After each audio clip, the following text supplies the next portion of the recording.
Hey everybody, it's Allie and welcome to our YNR chat for Sunday, June 14th, 2015. Why oh why do actors and actresses have to be so amazing right before they leave the show? Because I am so into Avery right now. I don't know if I've been this into her the entire time she's been on the show, and now that I know she's leaving the show, I mean, I'm completely into her story. I'm completely into the actress. I mean, I know that Avery's not been a hugely popular character, but you gotta admit the actress was bringing it this week. The initial scene after Joe did his whole indecent proposal thing to her, the whole have sex with me or I'm gonna blackmail you and tell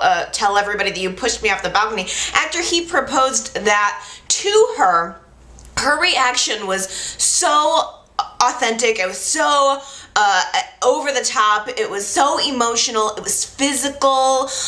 She completely blew up at him in exactly the right way. She says, "Oh, well, you want sex from me? Okay, I'll give you sex." I mean, she's ripping her blouse off, ripping his shirt off, running around the apartment, pouring a glass of wine, trying to create the pseudo romantic moment for them. Obviously what you want is just my body, so here's my body. Clearly you don't want anything emotional from me. You don't want me to want you back. You just want the physical part. Well, here it is. She lays it out on a platter. It was such an emotionally charged scene. I could not believe how incredible the actress was. I mean, the look too, I mean, the guy who plays Joe Scott, Elrod, the look on his face was also so genuine in a way of like, ugh, you know, I mean, like he wasn't expecting that reaction. I cannot imagine that Joe thought that was going to work in any way. But if you kind of look at his face as she's crashing through the apartment with her big reaction, it was so right on. It's what you think it would be. I just loved that scene so much. I loved everyone in it, and even though it was an unexpected and disgusting proposal or idea, it was played out so well. The surprising thing toward the end of that sequence was Joe grabbed Avery at the end of it and had, he grabbed her forcefully, and he kind of was trying to jog her out of this big reaction. And Avery has this sort of audio flashback of remembering another time when Joe was physical with her. We kind of heard this audio track overlaid on the scene of him saying something to the effect of, I've given you everything, and then a smack maybe and a scream, and it was implied that she was having a flashback of something that had happened before, that he had hit her before in their marriage. And it was so shocking to me that was something she didn't remember until now. I mean, I guess on a writing note or on a YNR note, I feel a little bit annoyed that it was never implied before. It feels, the fact that Avery's been this battered woman in the past totally makes sense to me character-wise. I really kind of almost wish YNR would have built it like this from the beginning. I mean, I feel like we've been getting to know Joe. I feel like YNR has tried to maybe make us like or understand Joe at least a little bit over the course of the past couple months since he's come on the show. And now all of a sudden the story has twisted, and this is a guy who hits women. And whether it happened once or, it happened many times, that's now what he is. And that's sort of this sum of his character. And there's a part of me that can completely believe that that's something that Avery would have experienced. I can completely believe that that would have been been an element in their marriage. And I can completely understand that Avery would have been someone who maybe repressed that memory, and instead of actually dealing with it, went out and decided to become this fighter for rights, for the rights of the innocent. And she sort of turned this negative, horrific experience into something positive. I believe that of her. That feels consistent of her. It just doesn't entirely feel consistent of Joe. I mean, didn't we just learn a couple of weeks ago that he came from a battered home, or a home where, I don't know if the father abused the mother or left the mother. I can't entirely remember what the story was, but he had been in a shelter at one point with his mother, and that's what the whole Better Days Foundation was about. So I mean, I can't tell if it's inconsistent or consistent with the character. Maybe Joe went through that experience with his mother, but as a lot of people do, maybe he finds himself acting out the bad behaviors that he grew up with. Maybe he saw his father hitting his mother, and so he thought that was natural, and so it's something that sort of overcame him and overwhelmed him, and he did it. But YNR's not showing us that. It seems like on a dime we've gone from connecting with Joe, at least on a little bit of a level, like he's okay, maybe he's a jerk, but he's still an okay guy, to now all of a sudden he's violent, he's dangerous, and maybe he killed Avery. That's where it seems a little bit off to me, and I just wish maybe we would have had a little bit longer of planting seeds for that twist, because ultimately I think it's an okay and believable twist. But I was so thrown off by all of a sudden another murder mystery. I mean, you guys know I was dying. They show this scene of, post Avery and Joe's fight, they show this scene of blood dripping on the floor and a broken vase, and we didn't know it was Avery at first, but the story unfolded, and we've discovered that there's blood on the floor in Avery's apartment. Her door's been left wide open. She's missing. Her car's been found down by the lake. We don't, everybody in Genoa City thinks Joe did it, which made me think there's no way he did it. It almost seemed, I was so annoyed at first, like, please do not tell me we are going through this again. I cannot take another whodunit. It seemed too obvious to me that Joe would have done it. And again, it just seems so abrupt that all of a sudden Joe's this violent guy. Avery's missing. Everybody's trying to find her. Ultimately, she pops back up.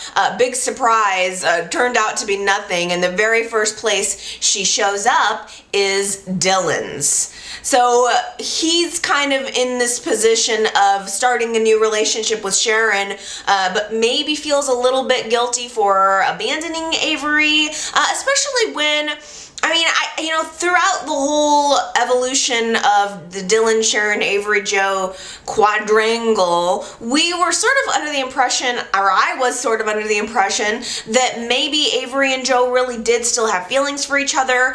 Maybe she was being, sucked in back into the marriage, and it sort of turns out that maybe that wasn't the case. I mean, Dylan certainly did act on his feelings for Sharon, but Avery didn't. I mean, when she had the opportunity before this week last week when Joe made the indecent proposal, she had a chance to get back together with him, and she didn't take it. I don't know if she knew on some level that he was manipulating her, but Avery insisted the entire time that, that Dylan and everyone was sort of accusing her of letting Joe into their lives. She insisted that she didn't have feelings for him, and at the end of the day, she I think felt guilty for what happened on the balcony, but she didn't take the opportunity to get back together with him. And now all of a sudden she's showing up at the coffee house. Dylan is, maybe worried about her, maybe feeling a little bit guilty for leaving her, of course feeling concerned about her. We know about Dylan that he loves to rescue, and Avery is someone who is in need of rescue right now. He sort of secretly, Sharon ends up sort of seeing that Avery is fine. And not only is she fine, but she's reaching out to Dylan, of all people, not her own family, not her colleagues, colleagues, but Dylan, the guy who just kind of dumped her, and just got involved with another woman, Avery sees him as her hero. Sharon sort of sees it, backs away from it, doesn't pursue it, and I'll talk about that later, but Dylan and Avery have this moment where he's trying to understand what happened to her. And I don't feel like I entirely understand what happened to her. He gets Avery's version of the story, and she pretty much, she lays out the truth about what happened in the apartment, but just says she cut her finger, and then was so scared about Joe that she fled, which was way too much blood for there was way too much blood on the floor for it to have been a little band-aid on the finger. I mean, have you ever cut your finger, for crying out loud? That was a lot of blood. It was dripping down onto the floor. It looked like a lot. So Dylan questions her about this and even implies, hey, were you maybe trying to fake your own murder? Were you maybe trying to frame Joe for this? Because it was working. Every single person in town was believing that he killed her. And she denies that that was her intention.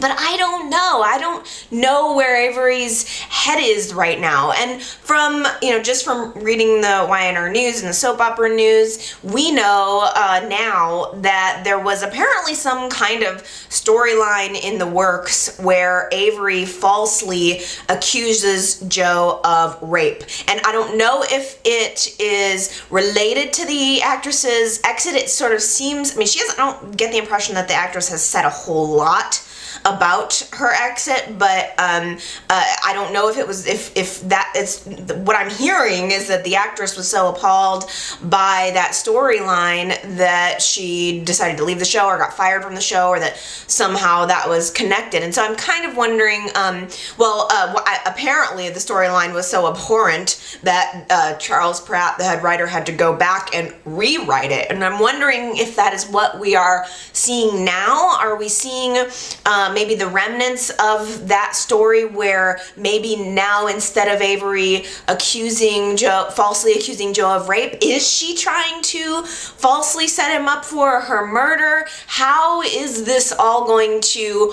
work into the exit of Avery off the show? And why does it have to happen? I really like the actress. She's, just like, her and her tank top and her little her shrug. She had this little light thin shawl over her that was so beautiful at the coffee house when she's talking to Dylan, and she reveals that she has this bruise on her arm, which I'll admit was surprising to me, because I didn't get the impression from that scene, from the confrontation scene at Avery's apartment between Avery and Joe, that he grabbed her that hard. I mean, it seemed like it was a bruise and a mark. I didn't realize that he had grabbed her that hard, but she's sort of now revealing that this is what he did to her, and I just thought the actress played it so well. I just recently started watching, this is crazy considering it's 2015, but I'm seeing YNR in HD for the first time, really. I mean, I've seen a few episodes like that, but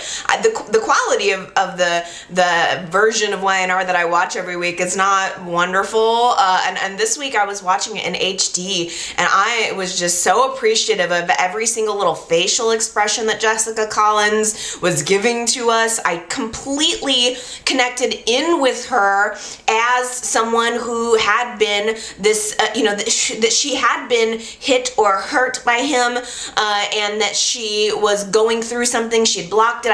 I felt her fear, and I totally bought it. I totally bought it hook, line, and sinker. I think that this could have been better, but I believe it, and I think ultimately it's gotta be the way that she's gonna leave the show.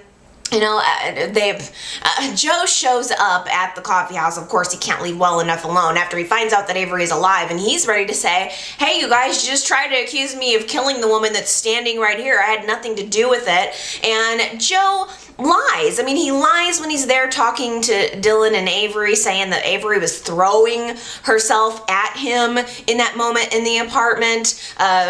He has Avery arrested, or has everybody hauled down to the police station and tried tries to accuse Avery of pushing him off the balcony. He decides to make good on that. Of course, Paul and Dylan and no one really believes him. But Joe has become full-fledged villain now, which I missed. I feel like, well, okay, I guess I have to hate him now. And I am assuming that is an indicator of that actor leaving the show too. I kind of wonder if Avery and Joe are gonna be whisked off the show together. I mean, right now Avery has a restraining order against him.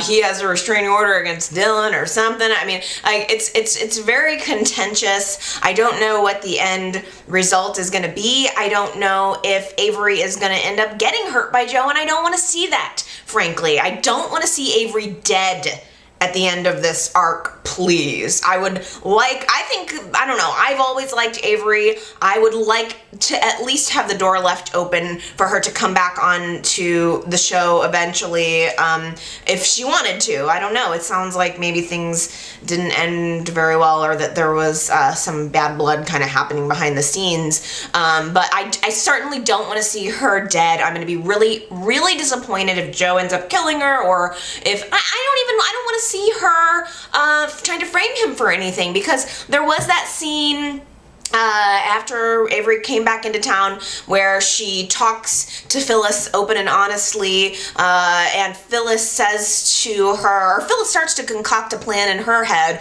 about how they should get back at Joe, and Avery says, no, that's not who I am, that's not how I want to play it, I'm not gonna stoop to Joe's level. And Phyllis says, you know what, you're right, revenge isn't maybe the best option. And the camera pans into Avery's face, and she starts shaking her head, yes, but you can see in her eyes that she's thinking that she's gonna have to go off book for this, that maybe this is something that she's gonna have to compromise her morals for in order to get out of. I just don't know how we went from Joe needs my help in recovery, and he's this wounded bird, and he's a good guy ultimately, he just cares about his work, to now like he is a mortal threat to her, and so much so that she's afraid for her life. She's willing to run away from Genoa City. She's willing to maybe frame him. I mean, it's a heightened sense of danger that once again feels a little abrupt to me. Phyllis has been leading the charge of finding Avery midweek, and Phyllis, what do you guys think about Phyllis this week? She's definitely becoming a little bit more front burner, and she was the one that was running around leading the charge to find Avery. She was the one that was really stepping on everyone's toes. She gave Joe a really good smack. I love the line where she finds out that Avery is okay, and she said, and he expects an apology, and she says, you're right, I am sorry for smacking you, and he goes, well, you didn't smack me, and then she smacks him. I thought that was great. I do like the actress. I feel like Phyllis is deep down attracted to Joe. Have you noticed that she's constantly commenting about his good looks? She's like, I'm gonna smack that pretty face off of you, or, whatever. She's got several different, like, good little one-liner ways of saying, I find you both attractive and abhorrent at the same time, which is maybe a good assessment. Maybe that's sort of how I feel. Maybe that's how everybody's feeling about him. It's such a shame to me, because I really like that actor, it's not even so much that I love the actor, I think he's good eye candy for me. I'd like to keep him around, so I feel disappointed that he might not be on the show for that much longer. I think we're arcing towards something really dark with Joe, and I don't see how he's going to continue to be on the show after that.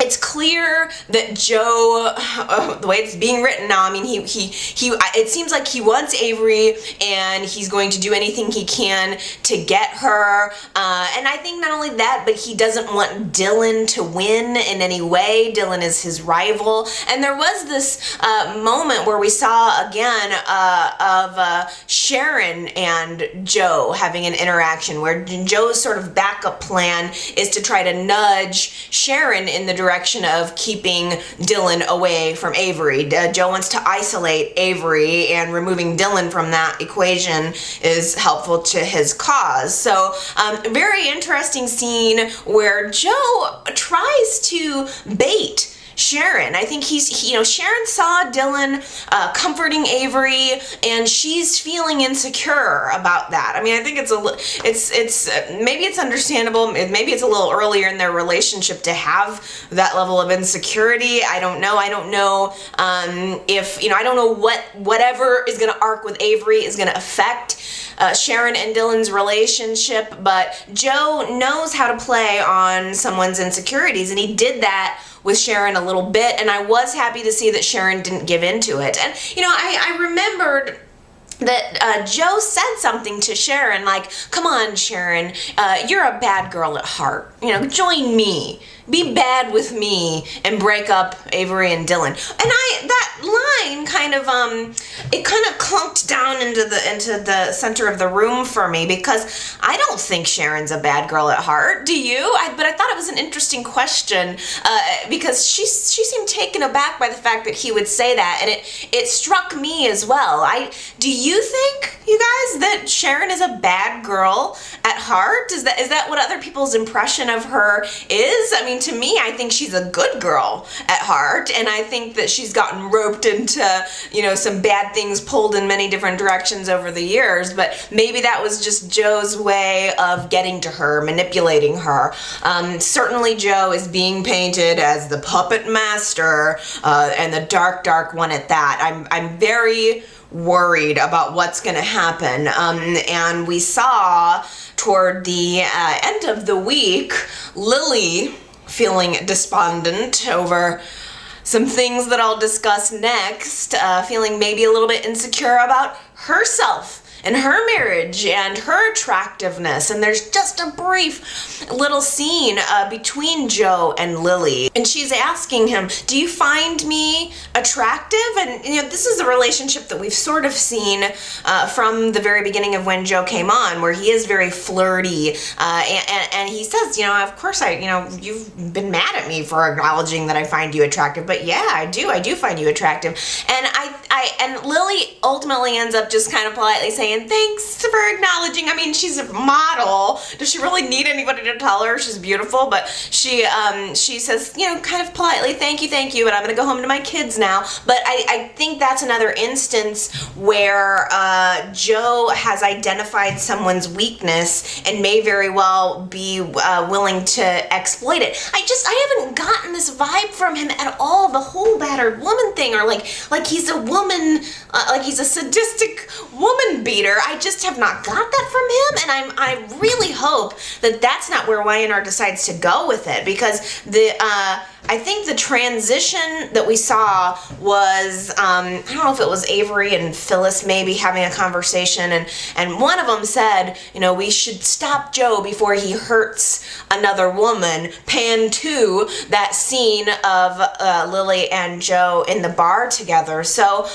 Lord help me, I don't want to see anybody hurt at the end of this, and I hope that Lily's insecurity about her marriage with Kane does not lead to her into some sort of mortal danger, or her or anyone else. Oh, that kiss between Lauren and Kane in the park. I mean, it was like a quick kiss, a quick embrace. Lauren and Kane immediately come apart, and I feel like it was a sense of instant regret, both on their parts and on my part, because when Y&R first started planting these seeds, I thought, they could have some potential. The second their lips hit, I was done. I was not having it. I was over it. I did not want to pursue this angle at all. It was a tantalizing idea for about a millisecond, and then I was like, wait a minute, I hate this so much, and I still do. That's how I feel. But the weird thing was, Lauren and Kane are kissing in the park, and we see that someone is watching them from the bushes, and lo and behold, it's Michael. Really? I mean, he doesn't reveal in that moment that he saw them, but he reveals later. He runs into Lauren at the coffee house and says, I know what you've been doing. And I thought, what? Is he following her? Michael, is he really lurking around in the bushes?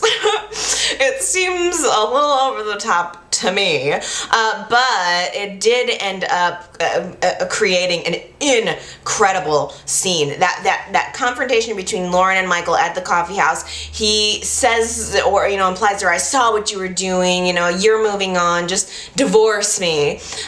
Lauren was able to kind of bubble over. I think that Lauren has been at the very top of her brim of emotion for weeks now. Michael pushing her away and getting some attention from Kane and making the mistake of acting on it when she doesn't want that. At the end of the day, I don't think Kane wants Lauren, and I don't think Lauren wants Kane. I think they both want their spouse, as they should, and there's no real reason why they should be together right now, or why they even should have had that kiss. But I loved Lauren's explanation to Michael, where she just launched at him and said, "You know what? I kissed Kane because you left me starved." What a great speech. What a great way to say it. You left me starved.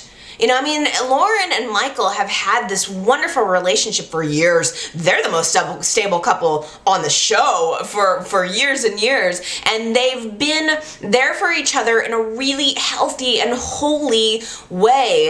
Not just physically, but emotionally. All of the elements of what a great relationship should be are there with Michael and Lauren. And then Michael got sick, and the instant he got sick, he just pulled it all back. He pulled everything he was giving to her back into himself in every single way. He couldn't even tell her that he was sick for weeks and weeks or months or whatever. He just completely went back into his shell and starved her of the affection, starved her of the truth, starved her of everything that they had built together. And I totally thought that was a great speech. That was a great moment between them. But now there's a bigger crack in the foundation between Michael and Lauren, and it's spilled out into Kane and Lily, which really makes me sad. There just doesn't seem to be any good reason for it. After the kiss, Kane goes back to the club, and he seems like he wants to fix things with Lily. Like he was instantly sorry, wanted to focus on his relationship with her. And in fact, he goes back into the club and he starts kind of saying all of the right things to Lily, kissing Lily with the same lips that he just kissed Lauren. I wasn't happy with Kane in that moment. In fact, I feel most disappointed in Kane. There's no reason for him to have kissed Lauren. Lauren, I get her perspective. I understand where she's coming from. Michael's doing something to her that's horrible. And yet nothing horrible has happened to Kane. All Lily was suspicious of something that ended up happening. So I'm so disappointed in him. And he decides that he's not going to tell Lily. Until Lauren tells Kane that Michael already knows, and then Kane realizes, oh crap, I guess I need to tell Lily, and rather than telling her immediately, Lily has to end up finding out about it secondhand. Lily runs into Michael and sort of gets the vibe that something's up, because Michael knows everything and sort of is wondering if Lily knows too, so Michael's a little bit revealing, or he raised her suspicions at least a little bit. And then Lily goes back to the club and confronts Lauren. Lauren completely thinks Lily knows about the kiss, which she doesn't, and Lauren ends up telling her. And Lily is crushed. This is what she's been trying to avoid. This is exactly what she was afraid of all of this time. Lily, I'm sure, wanted to jump across that table and strangle the life out of Lauren, and then follow it up by going to Kane and strangling the life out of him. And she did confront Kane. I liked how subtle and mean she was about it. How could you do this to us, Kane? And Kane doesn't seem to be trying that hard to fix it. That's the thing that ticks me off about Kane right now. Hey, why don't you try to fix it? And there becomes this little trio of anger in the middle of the athletic club, Lily confronting Kane, and of course Lauren accidentally walks into the scene, and you know, Lily's blown up. She's upset about it, obviously, and understandably upset with her husband, and Kane kind of gives her the I'm not going to talk to you about this while you're overreacting, while you're being like this. I'm not going to talk to you about it. And he ejects. What? What? You don't think you owe her an explanation? That's the second time that there's been a confrontation between Lauren and Kane and Lily, and Kane has chosen Lauren's side. I don't get it. I don't understand it. Lily was right. Lily was right. I'm mad at him. I don't understand him. I understand Lily. I understand Lauren. And the odd thing is there is a part of me that after this week sort of started understanding Michael. Another really good scene was Kane going to Michael and saying, well, what are you doing? You need to be with your wife. And Michael says, you need to be with my wife. I mean, there's this moment where Michael's sort of implying that he wants Kane to sleep with his wife. Michael wants Lauren to be satisfied and to be fulfilled and to move on sexually and to get, to give her all of the things he can't. In fact, Michael referred to himself this week as a eunuch. I think that is, somehow I connected and I sort of understood, not that I agree with what he's doing to her, but I sort of understood at least a little bit where he was coming from. And it reminded me that even though Michael has been a stable character on YNR for the past decade, he's always the one that's saving someone else. He's always the one that's the voice of reason. That is not always the case. Let us not forget who Michael Baldwin was originally when he came onto the show. Michael Baldwin is someone who tried to rape Christine. He dug a tunnel to get into her apartment next door and come in and rape her. I mean, it was sadistic and dark, and I think what we're seeing is maybe just another little glimpse into Michael's dark, dark state of mind. Maybe none of that went away. Maybe it just is being triggered now. Can you even freaking believe that Ashley had emergency brain surgery this week? What the heck am I watching? This really happened? So we went from taking a couple pills to emergency brain surgery. It all happened so lightning speed. Again, big surprise. She has migraines, and then she has this seizure, and then it's revealed that she's had an aneurysm, and hey, they have to operate on her brain, and there's emergency brain surgery. Can you believe it? With a 50% chance of survival. Ooh.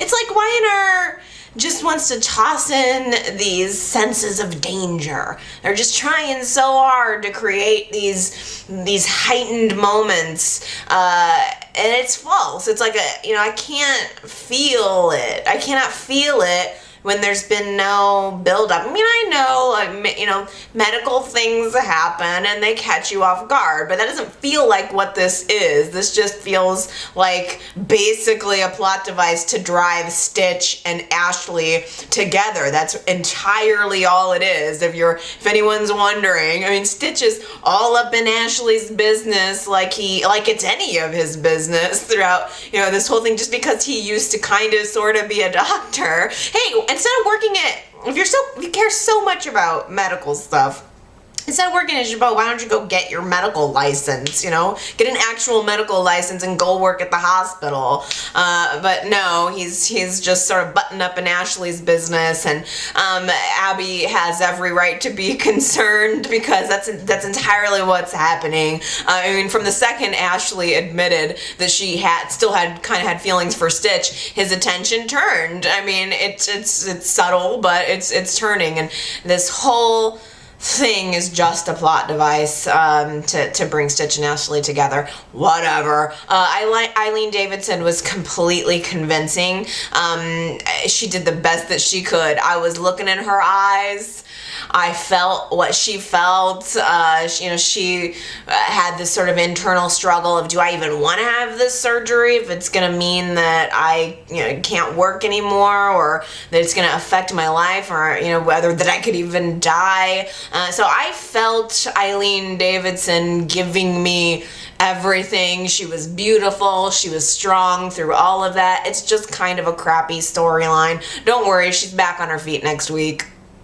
The only other element of the Ashley storyline that might come into play is the fact that she talked to Michael this week about having her will redone. So I don't know if that was just sort of a throwaway scene, or if somehow something's going to happen with Ashley and her affairs are going to somehow filter out into whatever's going to end up happening with Jabot and Newman Cosmetics.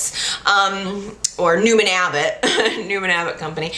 So this week, the real Jack, still on the bottom of that cargo ship. The guy, Marco. No, not Marco. Crap. What's the ship captain's name? Sorry, I'm getting all this confused in my head.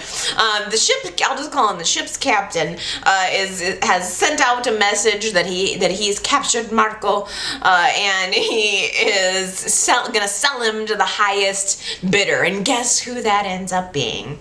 Fake Jack, back in Genoa City, is able to siphon off $10 million, because you can just do that, and pay it to this guy in the South Seas or wherever he is, to have Jack Abbott brought to him alive, presumably. But there's a moment where, in order to get this $10 million, fake Jack has to rope Kyle into wiring the money. It was such a dark, incredibly dark moment. I picked up on it right away. Like, wow, this guy is gonna ask Jack's son to wire the money that will end up possibly ending his father's life. It's a horrible, horrible, dark notion. But we know Jack's not dead. He's on the boat, acting out this whole telenovela drama with the girl. Shoot, I didn't pick up on her name this week either. Katerina? I don't know. I can't remember what her name is.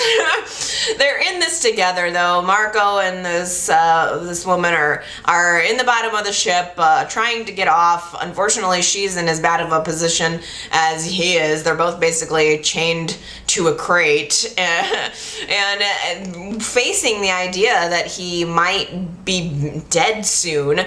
Jack does decide to confide in her and tell her, like, I'm not this Marco. She's maybe the only person that has believed him all along that he's not Marco, and she kind of realizes, oh yeah, I guess you're kind of not like my Marco. Kind of funny that she was able to figure that out in about a couple hours. Phyllis still hasn't figured out the fact that she's sleeping with the imposter, but she, the lady, Katerina, I don't know, I'm gonna call her Katerina for this way in our chat. I think I called her Sabrina. I'm the worst. I called her the Sabrina in the last one in our chat. This, for just conversation purposes of this one in our chat, I'm calling her Katerina. She has decided that she is going to seduce the ship's captain in order to get them out of this mess, which was actually kind of hot. I realized that the ship captain's kind of hot. I was like, where'd that guy come from? Too bad he's probably blown to smithereens now, because he could have been hot. But it was a weird scene where she's trying to seduce the ship's captain, and Jack's just sort of staring over at him like, please don't have sex right here. Please don't do this in front of me. But it was weird the way she's gonna work the ship's captain captain in order to get them out of this mess, and Jack's just watching. I think I could have at least turned my head, like it was inappropriate the way he was sitting there like leering at them. But she is able to seduce the captain out of the room while Jack, I couldn't even figure out what he was doing. The scene was so dark, and I just the lighting was so dark, I could not figure out what he was doing, but somehow he like worked his way out of the handcuff. He gets up and he he becomes MacGyver, essentially. Jack grabs a battery and some steel wool, and he remembers something that old Mr. Churchwell, his Boy Scout leader, taught him back in Boy Scouts, and he decides to start a fire. This is what Jack should go on Survivor, for crying out loud. He lit that fire like boom, bam. Which by the way, just like lighting a fire on a boat? Why would you even do that? Why would you even do that? I guess his fate was sealed one way or the other, but immediately when he decided that fire was going to help him, I thought, what are you doing? He was essentially trying to create a distraction, and I did laugh because it worked. He gets this fire going. The ship's captain comes in and he's like, "What's going on in here?" And then Jack's waiting for him in the background, and he like clunks him over the head with a board or something. And he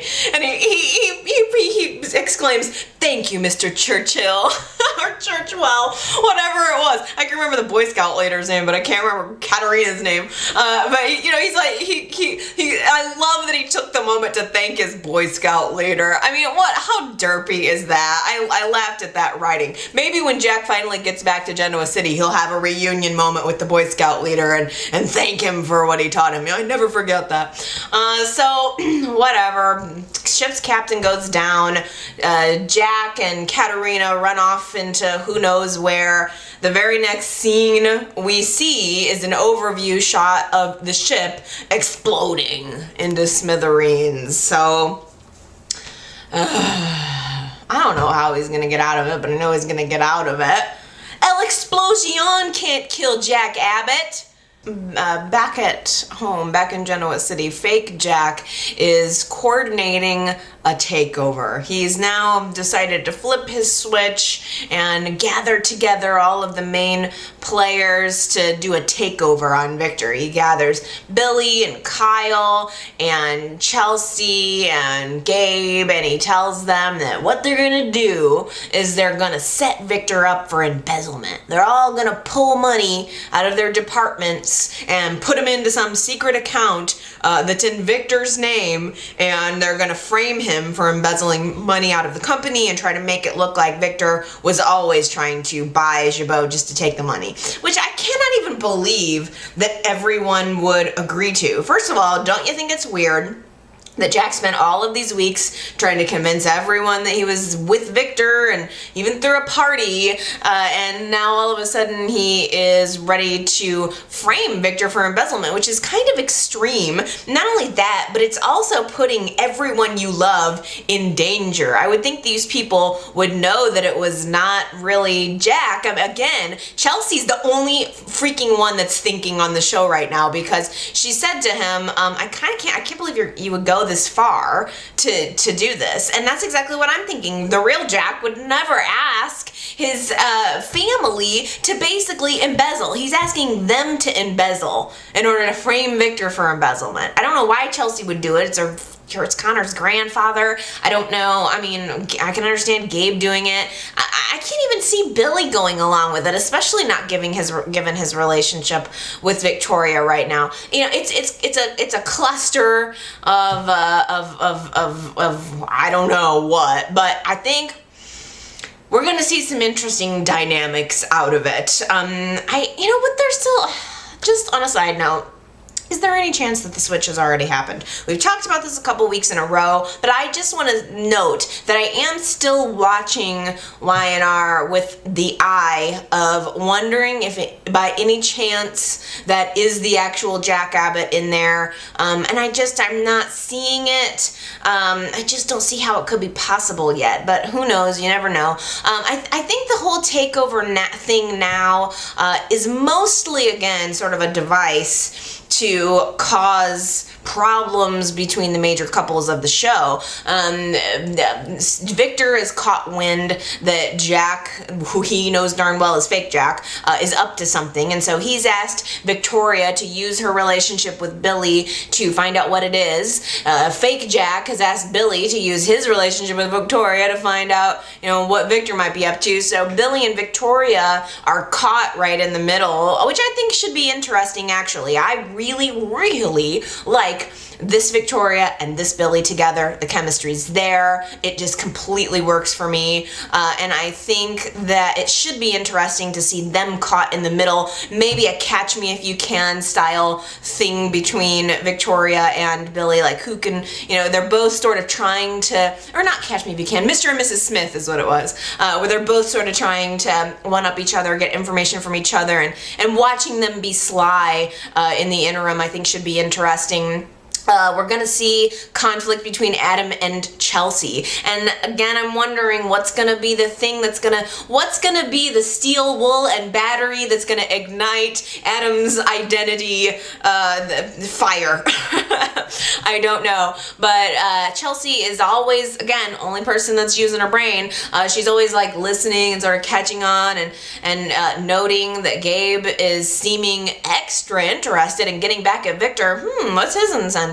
So she's already sort of caught him lying. It was an interesting moment too, where she said, "You're lying to me, tell me the truth." And he says, "You're right, I was lying to you." And then he proceeds to tell her another lie, which is all he's doing all day, every day, that he pretends to be this other person. Although I love the chemistry between these two actors. I'm loving the chemistry between Adam and Chelsea right now. I love it more than I ever loved it before. But at the same time, every single day, every single word that comes out of his mouth, he is lying to her. It's also going to cause drama between Kyle and Summer. This whole takeover thing is forcing Kyle to lie to Summer, is forcing him to assume to put his familial responsibility as an abbot over his new relationship with her. It's really, I think, the whole takeover thing is going to be good for getting us some scenes that'll help us dig into those relationships. Marco, fake Jack, finds out that the ship has exploded and that Jack Abbott was on it. He's dead. Everyone on the ship is dead now. So he decides to come back and report to Victor, like it's good news, that Jack Abbott is dead, that his sources tell him there's no way anybody could have survived. And Victor's reaction was vicious. Maybe it's just, again, because I'm watching in HD, but the look on his face was anger, just like, I cannot believe that you did this, or that this has happened.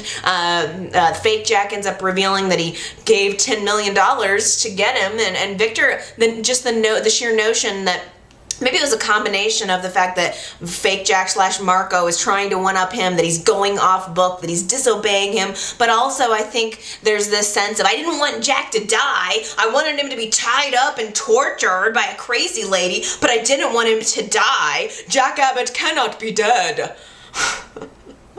He cannot be dead. I think that Victor is a little screwed in all of this. I think Victor screwed himself in all of this, and I am wondering if he's gonna get his. And I maybe wouldn't mind seeing it. You can see Victor struggling to control as much as he can, because I think things have gotten out of his control. There was an interesting scene. Sage is in the hospital recovering from her appendicitis, and she's still pregnant. Apparently the whole appendicitis thing meant nothing. That was just a scare. She's still completely pregnant, and Victor comes to the hospital, which just is inappropriate right there for him to even be up in her business when she's there in a hospital gown in a bed, and he offers to put her up on a house at the ranch. Does that sound familiar to anyone else? I mean, Victor's like wanting to keep his grandchild close, keep her close, keep control over something. At first I thought, well, I wonder if is that really just Victor and his whole grandchild? He has, the whole blood, the Newman blood, this Newman blood, I must have it, nanny. Like he's gonna drink it or something. But then I thought, a little bit later, I wonder if Victor is genuinely trying to protect Sage and Nick and his grandchild and anybody that he can, that is, maybe to protect his family, because I think maybe Victor's getting whiff of whatever it is that Mark goes up to. He is maybe even realizing that he has just opened up a very dangerous can of worms that he can no longer control. Okay, you guys, I hate to do it, but I've got to get going. I hope that you enjoyed YNR this week. I hope that you enjoyed YNR chat, and please feel free to leave me a comment. You can go to yrchat.com. From there, you can leave a comment on the video. You can leave it on Facebook. You can leave it on Twitter. You can leave it right there at yrchat.com. Or you could call into the voicemail at area code 309-588-4569. There's lots of different ways for you to leave your comments. I love hearing from you. Thank you so much. I hope everybody has an awesome week, and I will see you next time. Bye!